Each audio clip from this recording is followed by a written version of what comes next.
because we've made a jelly bean doesn't necessarily guarantee that we've made a jelly belly jelly bean.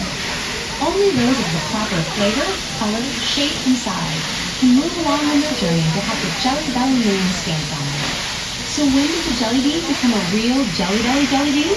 Right about here is where it happens. Our robot friend down there has a lot of heavy lifting to do as it loads tray after tray of well-rested jelly beans into this very large metal drum. The beans tumble around a bit, and as they do, are moved toward the back of the drum. There, two specially devised screens await them. The first is sized so that any candy that's too small to be the perfect jelly belly jelly bean falls through. The second screen allows only the perfect sizes through.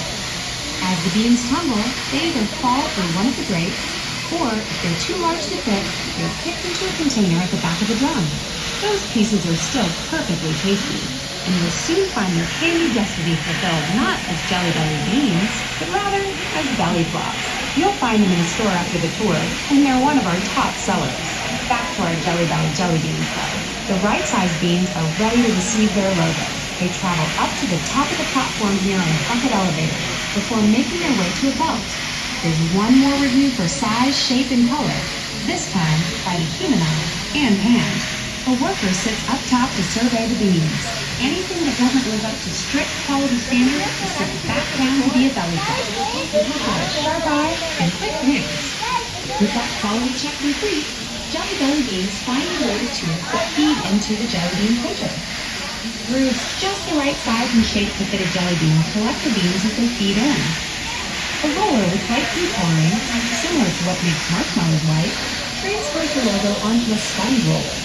The beans pass under the sponge roller and are lightly kissed with that logo. It happens quickly, so watch closely. It's not a lot of pressure, but it's enough. This panel can print 20,000 logos per minute. Every jelly belly jelly bean, including those trickster bean boozled jelly beans, gets a logo. You even print on the white ones like coconut, French vanilla, and cream soda. You just have to look really hard to see them. Remember, it's not a real jelly bean, and not a real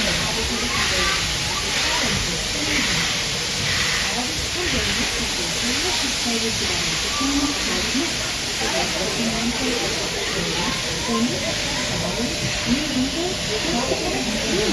This is how you mix up all your favorite flavors.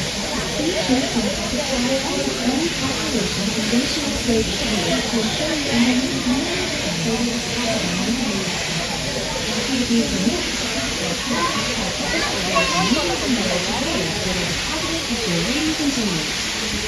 This entire process is one long assembly line, with each step relying on the next. Workers here help keep things moving, and an ultrasonic level sensor in the drum keeps track of how full it is. When all the flavors are present and accounted for on the belt, and the ultrasonic sensor indicates the drum has room, the line can go. Otherwise, the line waits until everything is ready. Now, you may have noticed this already. This is back in the packaging equipment where you first began. That means your tour is almost at an end.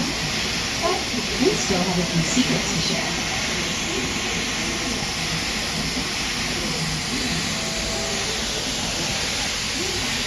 If you've ever opened a bag of jelly belly jelly beans and wondered how they all got mixed up in there, well, we're going to show you now.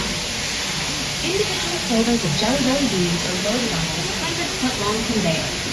Workers dump each flavor by hand and push a corresponding button to check each flavor off the list.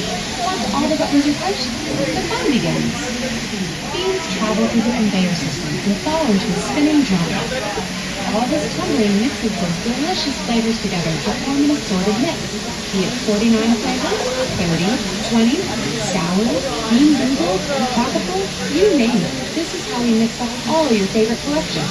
Each mix and package size has its own calculation and ratio of flavors needed to ensure you end up with as many different flavors as possible in your bag. After the beans are mixed, they are carted off by bucket elevator and moving conveyor to weighers where they're deposited into awaiting containers. This entire process